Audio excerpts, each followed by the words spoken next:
ते ठीक आहे रे, पण माझ्या आठवते ना आता ते बोलायला आपण त्या राजवाडे, बोलून बरं वाटणार असेल आजींना तर त्यांना बोलू दे.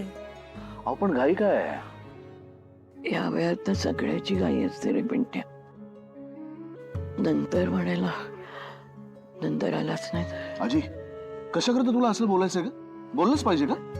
आजी, अहो बघा ना. आजी तुम्ही बोला. तुम्हाला बोलावंसं वाटतंय ना, तुम्ही हवं तेवढं बोला. त्रास व्हायला लागला तर फक्त थांबा, ठीक आहे? काय आठवतंय तुम्हाला? मंदिराबाहेर पडले ना, पण माझं पाय घसरून मी अशी पडणार होते. त्यानंतर दोघी जणी बायका होत्या, त्यांनी मला असं सावरून घेतलं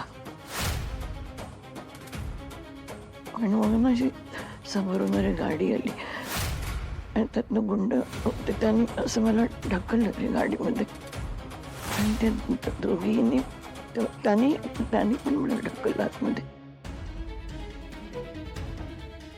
म्हणजे मी खूप प्रतिकार केला, असा सुटायचा केला प्रयत्न, पण काय आठवत नाही रे पुढे काय झालं. ठीक आहे ठीक आहे. म्हणजे असं डोळ्यासमोर अशी अंधारी आली आणि कळलंच नाही रे काय झालं पुढे.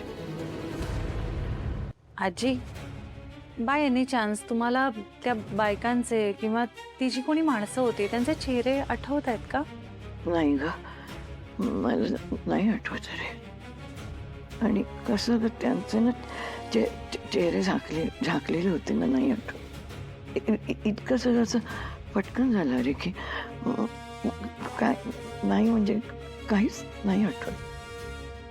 डोकं दुखते पिट्ट्याचं, डोकं दुखते. बस बस बस, तू आता काही बोलू नकोस, शांत पडून राहा.